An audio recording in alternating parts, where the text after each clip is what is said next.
Ai de ti, ó terra, quando o teu rei é uma criança. Henrique V estava morto. O poderoso rei guerreiro que derrotou os franceses na Batalha de Agincourt, contra todas as probabilidades, morreu aos 35 anos de idade.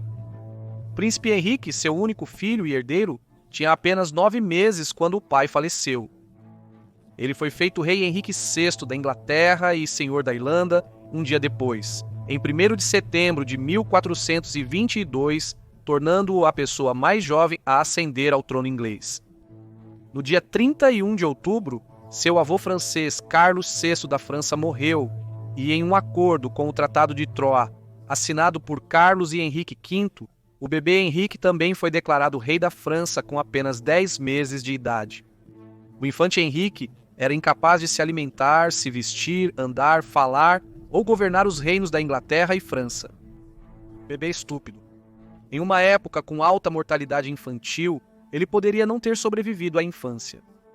Durante a Idade Média, a instabilidade do futuro da monarquia inglesa não foi incomum. Henry nunca conheceu seu pai, então cresceu sem noção do que fazia um grande rei. Ele tinha vários tios lancastrianos que podiam aconselhá-lo, mas nenhum modelo real para mostrar-lhe que, para ser um rei medieval bem-sucedido, era preciso ser basicamente desagradável e impiedoso. Uma das melhores formas de provar sua grandeza para inimigos e súditos era no combate, mas essa maneira de demonstrar seu valor prejudicava Henry. Como filho único, sem herdeiros, sua vida era valiosa demais para ser arriscada em batalha. Sem maneira de provar sua habilidade de luta e bravura, e superado por seus tios, o Duque de Gloucester e Bedford, ele era muito jovem para lidar com as pressões da realeza.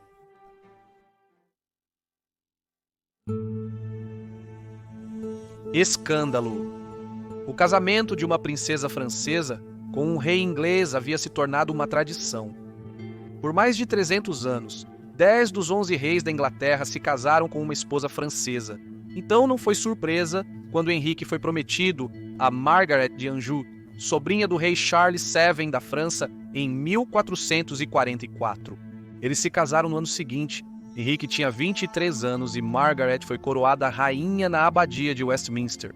Embora não haja como saber se o casamento foi consumado na noite de núpcias, sabemos que Henrique era profundamente devoto e recebeu conselhos espirituais de William Ascot, o bispo de Salisbury, que lhe disse para não ter relações sexuais com a rainha, ou, e esta é uma citação, se aproximar dela, a menos que fosse para a criação de bebês.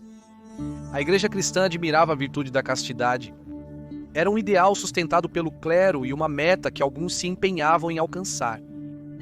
O rei Eduardo, o confessor, um dos santos favoritos de Henry, teria permanecido casto durante seus 22 anos de matrimônio. A ideia de abstinência sexual dentro do casamento foi praticada por alguns durante a Idade Média, embora não fosse muito popular por razões óbvias. Henry era extremamente devoto e conhecido por permanecer virgem até seu casamento, mas logo surgiram rumores sobre a vida sexual do casal real, ou a falta dela. Pessoas comentavam que algo estranho ocorria no quarto do rei. Henry e Margaret foram casados por 8 anos antes de qualquer sinal de gravidez. Descobriram que eles precisavam de uma pequena ajuda no quarto. Aparentemente, quando Margaret se relacionava intimamente com seu marido, ocasionalmente eles eram orientados por um grupo de instrutores sexuais. Não apenas na noite de núpcias, mas regularmente. O livro real de protocolo afirma que quando o rei estava na cama, citação, o camareiro do rei ou escudeiro para o corpo vinha buscar a rainha, e com ela 2 damas gentis e um usher. Que quando o rei e a rainha se deitavam juntos, o camareiro passava a noite no mesmo quarto. Legal? Na época, a falta de experiência e habilidade de Henry no quarto era minimizada. Para evitar um rei fraco, inventaram que o problema era de Margaret. Contudo, os boatos iniciaram originando a noção de que Henry desempenhava um papel menos masculino no casamento, que ele tinha a posição mais passiva e rainha. Ei, não estou julgando, no xadrez isso é bom. Quando Margaret engravidou, começaram a falar que ela tinha arranjado um amante para poder conceber. Por favor, não faça comentários depreciativos sobre o rei Henrique. Queda. Por 1453, a Guerra dos 100 Anos já durava 116 anos. Em 17 de julho parecia estar no fim, com os ingleses definitivamente derrotados. A guerra foi marcada por anos de conflito sangrento, intercalados com períodos de paz, mas os franceses venceram uma batalha decisiva em Castelon, na Gasconha. O formidável comandante inglês John Talbot, terror dos franceses, havia sido morto. O domínio sobre Aquitânia e Bordeaux passou para a França. Apenas o porto de Calais ainda estava sob domínio inglês. A perda da Aquitânia foi particularmente humilhante para Henry. A região pertencia aos ingleses por 300 anos, desde que Eleanor de Aquitânia se tornou rainha de Henrique II em 1154. A notícia do fracasso chegou a Henry em agosto e provavelmente contribuiu muito para sua severa deterioração mental. Após seu colapso, Henry foi levado de volta a Windsor e escondido, com a família tentando desesperadamente manter sigilo sobre o assunto. A doença parecia ser uma enfermidade mental crônica, não física. Atualmente, buscaríamos causas como trauma craniano, choque ou colapso mental para explicar o colapso de Henry, mas não se sabe se o início foi repentino ou se sua saúde declinou ao longo de alguns dias. O cronista médico John Bennett nos diz que Henry ficou muito doente. De acordo com outras fontes, ele cita: sofreu um susto súbito e inesperado, ficando tão doente que lhe faltava senso natural e inteligência suficiente para governar o reino, e que nenhum médico ou medicamento poderia curá-lo. Bede continua a nos dizer que ele foi privado de seu senso e memória, incapaz de falar ou usar seus membros, incapaz até mesmo de se mover do lugar onde estava sentado. Henry parecia ter ficado praticamente catatônico. Henry poderia ter sido mais suscetível a doenças mentais. Afinal, ele era neto do rei Carlos VI da França, conhecido como Carlos, o Louco. Em 1392, aos 20 anos, Carlos sofreu seu primeiro colapso, o que o levou a atacar seus próprios homens, matando 6 deles, incluindo seu guarda-costas, e atacando seu próprio irmão. Ele desenvolveu febre e ficou frenético e paranoico, acreditando que assassinos estavam vindo atrás dele. Carlos recusou-se a tomar banho ou trocar de roupa por meses. Em um episódio, suas roupas estavam tão sujas que ele precisou ser contido para que seu material encharcado fosse retirado. Descobriu-se que seu corpo estava infestado de piolhos. Ele insistia que seu nome era George, perambulava pelo castelo uivando como um lobo, rasgando as tapeçarias da esposa e acreditava ser feito de vidro. Nos próximos 33 anos, até sua morte, a saúde do rei oscilou entre períodos de clareza mental e instabilidade. Como descanso e relaxamento não curaram Charles, ele recebeu um exorcismo de 2 frades agostinianos e bebeu uma poção de pérolas trituradas.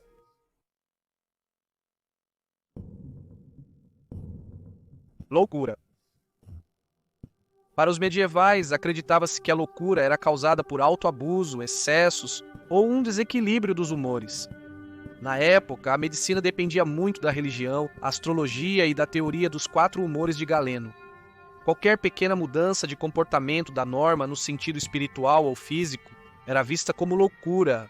Isso abrangia desde tristeza profunda até perda de memória ou convulsões. Visões espirituais e estados de transe religioso eram tolerados e até mesmo valorizados. E o misticismo floresceu na Inglaterra e em outras partes da Europa. Do século XIII ao XV, muitos desses visionários foram venerados, como Julian de Norwich ou Catarina de Siena. Henrique já era considerado devoto, até mesmo santo. Ele era um pacificador, o que o tornava um rei menos eficaz em uma época em que a brutalidade e a mão firme eram necessárias para manter o poder. Um diagnóstico de possessão demoníaca teria sido desastroso para as autoridades de Henrique e toda a dinastia lancastriana, então essa ideia foi rapidamente descartada. Em 1330, o Hospital de Belém, que mais tarde ficou conhecido como Bedlam, foi fundado em Londres para tratar os insanos. Antigamente, um priorado para mendigos doentes, nem os médicos mais respeitados e capazes compreendiam o que acontecia com o rei. É possível que seu avô Charles sofresse de algum tipo de esquizofrenia e que Henry poderia ter herdado isso. Apesar dos sintomas contrastantes dos 2 homens, é possível que Henry sofresse de esquizofrenia catatônica. Ele ficou retraído e passivo como se estivesse em transe. Ele não conseguia andar, falar ou sequer segurar a cabeça corretamente, ficando sentado em sua cadeira como um boneco de pano. Durante esse período, Margaret deu à luz ao filho deles, Edward de Westminster. Porém, mesmo quando o recém-nascido foi apresentado a Henry para uma bênção, ele permaneceu em transe sem conseguir olhar para o bebê. Levou quase 1 ano e meio para Henry se recuperar de sua doença misteriosa. Loucura, adultério, herdeiros ilegítimos, tudo era ideal para a máquina de propaganda.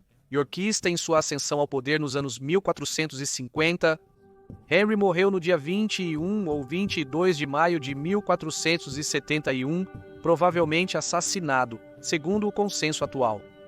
Levado para a Torre de Londres, ele foi preso por vários anos pelos yorkistas após a derrota dos lancastrianos na Batalha de Hexham, em 1464. Seu filho Edward, o príncipe de Gales, morreu aos 17 anos na batalha decisiva de Tewkesbury, durante as Guerras das Rosas. Apesar de Henrique VI não ter sido um rei bem-sucedido em vida, sob a perspectiva do século XXI, podemos valorizar o tipo de unidade que ele buscava. Um lugar de amor e paz onde todos poderiam se dar bem. Os Tudors lancastrianos, em especial, o promoveram como uma figura santa assassinada por seus ideais. Diagnosticar uma condição séculos depois é desafiador. Embora muitos sugiram esquizofrenia catatônica ou um episódio depressivo, a causa exata permanece um mistério. Margaret tentou manter seu marido no trono para proteger seu filho, mas o país estava em colapso e buscou estabilidade com Richard de York. É muito triste ver como a doença mental continua devastando a vida das pessoas e de suas famílias. Para Henrique VI foi catastrófico. As Guerras das Rosas teriam acontecido se Henrique pudesse ter sido tratado para sua condição. Parece que o frágil estado de saúde mental do rei Henrique VI realmente mudou o curso da história inglesa. Obrigado por assistir a este episódio de Loucura Medieval e a todos que se inscreveram, pois ultrapassamos a marca de 10.000, um marco absolutamente insano. Muito obrigado por isso. Desejo a todos um ótimo fim de semana, nos vemos semana que vem em outro episódio. Saúde!